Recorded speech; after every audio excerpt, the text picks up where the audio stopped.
दोस्तों नमस्कार। मजदूर मोर्चा प्लेटफॉर्म पर आपका स्वागत है। मजदूर मोर्चा साप्ताहिक का इस बार का अंक मार्केट में आ चुका है और लगभग जो भी पाठक हैं जिनके घरों पे जो मंगाते हैं उनके पहुंच चुका है या पहुंच रहा होगा। और जो भी पाठक पढ़ना चाहें तो अपने हौकरों से इसको ले सकते हैं। वैसे जिनको दिक्कत है 5 रुपये खर्च करने में या जिनको हॉकर जिनका कहना नहीं मानते, उनके लिए हम पीडीएफ प्रोवाइड कर रहे हैं।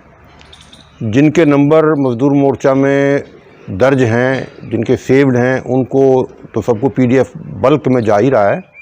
इसके अलावा भी इसकी साइट पर भी उपलब्ध है। इसमें अन्य अखबारों की अपेक्षा, जो कमर्शियल अखबारों की अपेक्षा ऐसी चीज़ें हैं जो कि आम तौर पर सरकार द्वारा या संबंधित विभागों द्वारा जो जानकारियाँ छिपाने का प्रयास किया जाता है, हम उनको आपके सामने रखने का प्रयास करते हैं। इस बार की प्रमुख हमारी जो लीड स्टोरी है वो कनीना में जो 6 बच्चे, स्कूली बच्चों की हत्या तो नहीं कहूँगा, लेकिन जिस तरह से काम किया है वो हत्या जैसा ही था।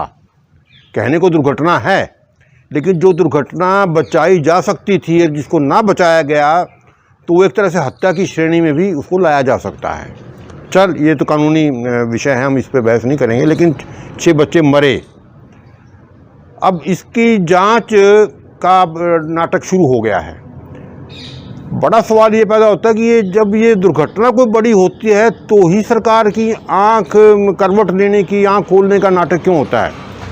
आंख खोलने के बाद भी कोई ढंग की बात नहीं हो रही। अब पूरे हरियाणा में एक लहर चला दी है, जांच करो, सारे डीओ भी जांच करेगा, फलाना भी जांच करेगा। डीओ के पल्ले क्या है? डीओ अपने स्कूलों को संभाल ले, वही थोड़ा है क्या? वो बसों की जाँच भी करेंगे। अब क्या करना है, क्या मतलब है? केवल नाटकबाजी। हमारे फरीदाबाद के डीसी साहब ने तो आदेश कर दिया है कि जितनी स्कूलों की बसें हैं, शायद 3,338 बताई गई फरीदाबाद में, उनके ड्राइवरों का प्रशिक्षण कराएंगे। कहाँ कराएंगे? रोडवेज में अपने ड्राइवर पूरे नहीं हैं। उनके यहाँ कौन सा शिक्षण संस्थान काम कर रहा है? जो 10 साल से 20 साल से नौकरी कर रहे हैं, ड्राइवरी कर रहे हैं, जिनके पास लाइसेंस बने हुए हैं, वो कहाँ शिक्षण लेने जाएंगे? ले दे के प्रमाण पत्र ले आएंगे, जिसकी एक जो भी होगा, जिस तरह लेन देन होता है इस देश में हर कागज लेने के लिए, वो भी कराएंगे बेचारे जाके। तो इस तरह के पाखंड जो हैं, ये अब इनको खुल के कोई कहना नहीं चाहता, लेकिन अब हमारी आदत ख़राब है, हम तो खुल के बात कहते हैं। अब वो जो कनीना में जो जिस तरह से 6 बच्चों की हुई है, अब वो बसें, उनकी ना कोई फिटनेस है, ना उनकी एक्सपायर्ड बसें हैं जो यहाँ पे एनसीआर में नहीं चल सकती थी, जिनका कोई फिटनेस हो नहीं सकता था, वो वहाँ पे चल रही हैं। और जिस तरह से भी उनका हो रहा है, अब चलो स्कूल वाले तो दोषी हैं, क्योंकि किसी अभिभावक ने बस को रोक के चाबी निकाल के स्कूल को फ़ोन किया कि तुम्हारा ड्राइवर शराब पिए हुए है, उसके बाद भी वो ड्राइव कर रहा है। स्कूल वालों ने उस आदमी को हड़काया। उस आदमी ने इतना ही कर सकता था कि अपना बच्चा तो उतार ले, बोला बाकी बस ले जाओ भाई। तो कमाल की बात है, मतलब कोई किसी के कान पे जूं नहीं रेंग रही। चलो, स्कूल वालों को तो बदमाशी करने का है, क्योंकि वो सत्ता रूढ़ से दल से जुड़े हुए हैं, सत्ता की सेवा भी करते हैं, रैलियों के लिए बसें भी देते हैं, चंदे भी देते हैं, वो तो करेंगे। लेकिन सवाल पैदा होता है, वहाँ का जिला प्रशासन क्या कर रहा था? वो आरटीए साहब क्या खाली पैसे लेने के लिए लगे हुए हैं वहाँ पे? वो जो ट्रैफिक पुलिस वाले जो चालान और या जो धंधा कर रहे हैं, वो पैसे लेने के लिए काम कर रहे हैं? क्या उनका फ़र्ज़ नहीं बनता था कि ये रोज़ गाड़ियों की चेकिंग करें नियमित रूप से? ये समय समय पर पखवाड़े मनाते हैं। ये जो काम 24/7 हर वक्त होना चाहिए, वो कभी कभी क्यों करते हैं? तो इस तरह की बातें ये बड़ी दुखदाई हैं। अब फरीदाबाद में जब भी दुर्घटना होती है, 1-2 बार पहले भी हो चुकी हैं, जो मिनी बसें हैं या वो वैन हैं, उनमें कबूतरों की तरह, भूसे की तरह बच्चों को ठूस के लाया जाता है। और जब दुर्घटना होती है फिर उनकी जांच शुरू हो जाती है, फिर उन पर सख्ती करनी शुरू हो जाती है। वो कुछ दिन चलती है, वो फिर पैसे का लेन देन हो जाता है, ट्रैफिक वालों से सौदेबाजी करके वो फिर ढर्रा चल पड़ता है। 1-2 बार स्कूल की बसों से भी दुर्घटनाएँ हुई हैं। दुर्घटना है, हो जाती हैं, लेकिन उसके बाद जिस तरह के एक्शन होते हैं और जो एक्शन नहीं होते और जिस तरह का काम चलता है, वो दुखदाई है। जो प्रशासन स्वतः जिसकी ड्यूटी है हर काम को करने का, वो नहीं करता। उसको करना चाहिए, बिना दुर्घटना के ही करना चाहिए। जो रूटीन के काम है अपने आप होने चाहिए। इसके लिए नाटकबाजी करने की ज़रूरत नहीं होनी चाहिए, प्रदर्शन नहीं करना चाहिए कि अब अभी हो गया तो हम ये कर देंगे वो कर देंगे, पूरा उसमें आ जाते हैं। तो ये बड़ा गलत सिस्टम है और ये सिर्फ नाटकबाजी बन के रह जाती है। दूसरा विषय बड़ा स्कूलों से ही जुड़ा हुआ है। ये पिछले अक्सर हमेशा ही चलता रहता है, लेकिन पिछले 4-6 महीने से चल रहा है। मान्यता 4500 स्कूल ऐसे बताए गए हरियाणा में जो शिक्षा विभाग द्वारा जिनकी मान्यता नहीं है, मान्यता नहीं है, वो चल रहे हैं। मेरा सवाल ये है, हम ये सवाल उठा रहे हैं कि सरकार के जो स्कूल चल रहे हैं वो उनमें से कितने स्कूल हैं जो सरकार की मान्यता की शर्तें पूरी कर रहे हैं। मैंने काफ़ी स्कूलों का निरीक्षण जांच पड़ताल करी है, मुझे तो कोई स्कूल नहीं मिला जिसने पूरी मान्यता की शर्तें पूरी कर रखी हों। सरकार अपने यहाँ तो कर नहीं सकती और दूसरों से अपेक्षा करती है। खुद मियाँ फजीहत, दूसरों को नसीहत। असल में है क्या मामला, ये मान्यता कुछ नहीं है। मान्यता मतलब पैसे कमाने का धंधा है। डीओ ऑफिस में लाइन लगी रहती है, मान्यता भाई तेरी ये कमी है, तेरी ये कमी है, क्या इलाज, बोला भी इतने पैसे दे दे, फिर तेरा हम ये कर देंगे, कागज कुछ कर आके उसको चलता कर देंगे। और फिर हर साल उसके अस्थायी की तो हर साल नवीकरण है, या जो स्थायी हो जाए उनकी 5 या 10 साल बाद नवीकरण है, यानी दोबारा फिर आए उनको फिर पैसे दे के जाए।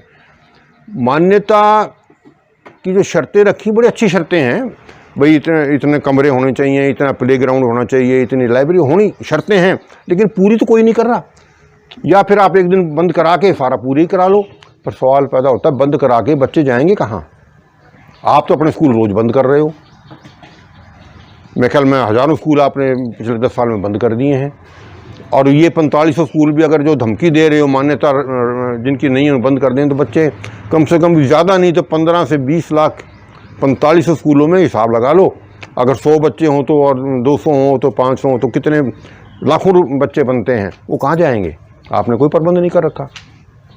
तो इस तरह की बातें, शिक्षा जैसे महत्वपूर्ण एक सब्जेक्ट है स्टेट का, उसके लिए आपने मजाक बना रखा है इसका। तो उसके बाद एक अति महत्वपूर्ण, हमने 5वें 6ठे पेज पे पूरे हमारे शायद 1 पेज से ज़्यादा हमने उस पर खर्च किया है, और अति महत्वपूर्ण है कि इलेक्टोरल बॉन्ड के नाम पे भाजपा सरकार ने तो किया ही किया, अन्य सरकारों ने भी वसूलियाँ की हैं फार्मास्यूटिकल कंपनियों से। उसमें तेलंगाना की जो चंद्रशेखर क्या है वो बीआरएस पार्टी जो अब हार चुका है, उन्होंने भी सैकड़ों करोड़ वसूले हैं, और स्टेट की गवर्नमेंटों ने, अन्य गवर्नमेंटों ने भी वसूल किए हैं, कांग्रेस ने भी वसूल किए हैं। और सब नकली दवाइयाँ जिनके सैंपल फेल थे और जिनको कैद हो जाना चाहिए था, जिनकी दवाइयाँ बंद हो जानी चाहिए थी, वो धंधे चल रहे हैं। उसका पूरा विस्तृत विवरण कंपनियों के नाम सहित, किस कंपनी ने किस पार्टी को कितना चंदा दिया है और उसके बाद कितने लोग उनसे मरे हैं, वो विषय लंबा है। लेकिन जिनकी रुचि हो पढ़ने की और सच्चाई जानना चाहते हो, उनके लिए पढ़ने के लिए वो अति आवश्यक है। कोरोना में जिस तरह से, हालांकि आंकड़े तो पता नहीं कुछ कह रहे हैं, कोई 50 लाख कह रहा है कोई, लेकिन आम समझ ये है कि 1 करोड़ से कम लोग नहीं मरे होंगे। जब गंगा जमुना में लाशें बह रही थी तो ये सरकारी पक्ष, संघ भाजपा का पक्ष, ये तो जल समाधि देने की प्रथा है। अब आज तो नहीं है वो प्रथा, वो प्रथा आज नहीं है, वो कोरोना में ही प्रथा क्यों आई थी? मतलब किस तरह से बेवकूफ़ बनाने की कोशिश करते हैं। ये नहीं कह रहे कि हमारे पास ना तो ऑक्सीजन थी, ना हमारे पास दवाइयाँ थी, और फार्मास्यूटिकल ने जिस तरह से जनता को काटा है और जिस तरह से उसके बदले में इनको चंदे दिए हैं, उसका विस्तृत विवरण हमने छापने का प्रयास किया है, और बड़े पत्रकारों की बड़ी मेहनत है उसके अंदर। उसका विवरण हमने इसके अंदर दिया हुआ है। अगर पढ़ेंगे तो आपके आंखों में कुछ शायद रोशनी आ जाए, आपके दिमाग की कुछ खिड़कियां खुल सकती हैं। इसे पढ़ने का अवश्य प्रयास करेंगे। इसी तरह हमने बड़ी खबर है अंतिम पेज पे दी है। भाजपा सरकार ने एक बिटुआ पाल रखा है शहर में, बहुत कोशिश कर रहा है बेचारा वो बिटुआ।